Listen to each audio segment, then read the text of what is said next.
जब लड़का विवाह करने जाता है ना, चाहे 30 साल का हो, 20 साल का हो या 35 साल में ब्याह किसी का हो रहा हो, तो हमारे यहाँ एक परंपरा है, आपके यहाँ है कि नहीं हमें बताओ, कि जब लड़का विवाह करने जाता है आज भी, तो वो अपनी माँ का दूध पी के जाता है। क्यों? आपके यहाँ है ये परंपरा? है? आज भी माँ अपना दूध पिला के बच्चे को घोड़ी पे चढ़ाती है कि अब दुल्हा बन जा। क्यों भैया आपके यहां है? ये परंपरा है, लेकिन आज की ना लोगों को शर्म आती है, कितना बड़ा जवान बेटा को माँ कैसे दूध पिलाए। आजकल तो मैया छोटे बच्चे को दूध पिलाने से बचती है, तो अब इस उम्र में काहे पिलाएगी। तो अब ये लोक लाज के कारण ना ये परंपराएं समाप्त हो गई, लेकिन नेंग जरूर करना चाहिए। हमने एक बार बताया था, क्यों आपके यहां है शादी करने के टाइम मां का दूध पी के जाते हैं बच्चे, दुल्हा? आप गए थे शादी के टाइम पे मां का दूध पी के गए थे? क्यों पिए थे? शादी के टाइम मां का दूध पीने की क्या जरूरत थी? क्यों है ये परंपराएं? क्या सिद्धांत है इसके पीछे का, क्या मैसेज है, जरा बताओ। नहीं पता ना? ये सारी बातें अपने बच्चों को बताओ, सारी बातें समझाओ, क्यों जरूरी है, आप बताओ भैया। तो आपका विवाह हो गया, तो विवाह करते समय जब गए थे मां का दूध पिए? नहीं पिलाया मां ने। चलो, मां को पता ना रहा होगा या लोक लाज है। अब देखो, हम ये भी कह रहे हैं कि मां का दूध पी के, इसमें भी कुछ लोग हंसेंगे, लोगों को सुनने में भी अच्छा नहीं लग रहा है कि इस उम्र में 30 साल का छोरा मां का दूध पिएगा, लेकिन ये परंपरा है। इसके पीछे का कितना सुंदर मैसेज है वो जरा सुनिएगा। आप पिए थे मां का दूध जब विवाह करने गए थे? नहीं। आप पिए थे? नहीं। हमारे यहां ये परंपरा है आज भी। आप में से कितने लोगों के यहां ये परंपरा है? जिनके यहां है वो हाथ उठाएं। है।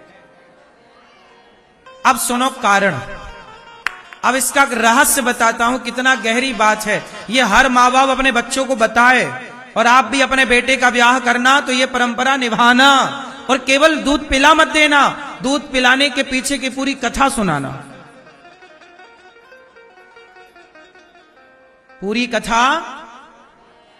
कथा सुनाना।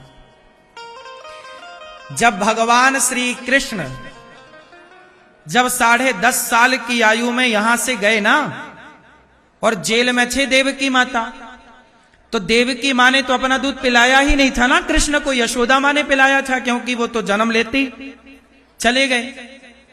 तो जब 10.5 साल की आयु में जब भगवान कंस को मारे, और जब देवकी मां के पांव की हथकड़ियां खुली, बेड़ियां खुली और हाथ की हथकड़ियां, तब मां के आंचल से दूध की धारा बह पड़ी। तब 10.5 साल की आयु में कृष्ण को देवकी मां ने अपना दूध पिलाया था, तब पिलाया था। ठीक है ये बात। दूसरी बात, जब राम को विश्वामित्र जी लेने आए, उस समय राम बड़े थे, लेकिन माता कौशल्या को पता चल गया था कि ये गुरुजी हमारे बेटे का ब्याह कराएंगे, तो राम लक्ष्मण को मां ने अपना दूध पिला के भेजा था। अब इसके पीछे का जो रहस्य है बड़ा गहरा है, सुनो।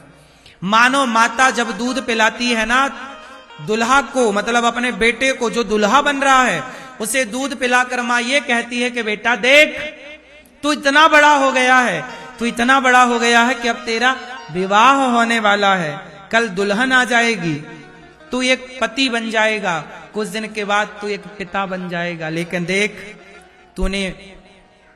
तू अभी भी मेरा दूध पी रहा है। मानो मां ये कहती है कि तू संसार के लिए बड़ा हो गया है, लेकिन मेरे लिए तो दूध पीता बच्चा ही है तू। मेरे लिए तो सदा तू कैसा रहेगा? दूध पीता मेरा बच्चा ही रहेगा, तू भले कितना बड़ा हो जा। इसलिए वो विवाह के समय दूध पिलाती है मां के, बच्चा देख मैंने तुझे दूध पिलाया है, अब दुल्हन के चक्कर में कहीं ये मां का दूध भूल ना जाना। इसलिए दूध का कर्ज चुकाना बेटा। इसलिए अपना दूध पिला करके उसे याद दिलाती है। लेकिन आज की संतान इतनी सोई पड़ी है कि दूध पीकर भी सब भूल जाती है, सब भूल जाती है। माँ के उपकारों को भूल जाती है, माँ के एहसानों को भूल जाती है। आज देखो ना, गौरी गोपाल आश्रम में हमारी कितनी सारी वृद्ध माताएं रहती हैं। ये सारी माताओं ने तो अपने बच्चों को दूध पिलाया ही होगा। कौन सी मां नहीं पिलाती दूध? सारी माताएं पिलाती है। विवाह में भी यदि दूध पिलाने की परंपरा है तो विवाह में भी दूध पिलाया दुल्हा को। लेकिन सारा वो दूध का कर्ज भूल गए ना। इसलिए मेरी मां ये सारी बातें बच्चों को बताया करो कि बेटा देख, याद दिलाया करो बच्चों को। इसलिए मां याद कब दिलाती है? क्योंकि दूध छोड़े ना 25 साल हो गए भाई। 2-3 साल तक बच्चा दूध पीता है, ज्यादा से ज्यादा 5 साल तक। और आज 25 साल में यदि बेटे का ब्याह हुआ तो दूध छोड़े 20 साल हो गए, तो 20 साल में तो भूल भाल गया होगा ना। इसलिए मां फिर याद दिला देती है, देख तो 20 साल का हो गया, 25 साल का हो गया, देख मैंने तुझे दूध पिलाया, दूध पिला रही हूं बेटा। तो दुल्हन के चक्कर में इस दूध के ऋण को ना भूल जाना। इसलिए मेरी प्रार्थना है कि कभी अपनी मां को ना भुलाना, कभी अपने मां का उपकार ना भुलाना, और दूध का ऋण जरूर चुकाना, दूध का कर्जा जरूर चुकाना। इसलिए मां की खूब सेवा करो। मां तुम्हें लाख गालियां दे, मां कुछ लाख बार डांटे, पलट कर जवाब देने का नहीं। मां है, तू डांट सकती है मुझे, मां को डांटने का अधिकार दिया करो। बाप है आपका, 100 जूता मारे तो मार ले, पिता है, उसका उपकार हम कभी नहीं चुका सकते। हमारा बाप हमें 100 जूता मारे तो हमें कोई आपत्ति नहीं। हमारी मां हमें लाख गालियां दे, हमें कोई 4 थप्पड़ रोज मारे, हमें कोई दिक्कत नहीं। वो 4 थप्पड़ रोज मारे और बाप 100 जूता रोज मारे तो भी हम बाप का और अपनी मां का कभी कर्जा नहीं चुका सकते। अपने मां बाप के प्रति ऐसा समर्पण होना चाहिए हर संतान के अंदर।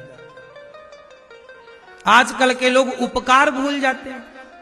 जबकि एक कुत्ता होता है ना, कुत्ता, आप यदि एक रोटी खवाओगे ना कुत्ता को तो पूरी रात आपके घर के आसपास घूम के चौकीदारी करेगा। कुत्ता भी जिस घर की रोटी खाता है वफादारी से उस घर का काम करता है, हाँ या ना? कुत्ता ईमानदार है। पर आज देखो कलयुग है, औलाद बेईमान हो जा रही है। माँ का दूध पीकर भी माँ को छोड़ देते हैं। बेटा भी बेईमान हो गया ना, कुत्ता बेईमान नहीं हुआ। इसलिए लोग कुत्ता पालने लग गए और माँ को वृद्धाश्रम छोड़ने लग गए।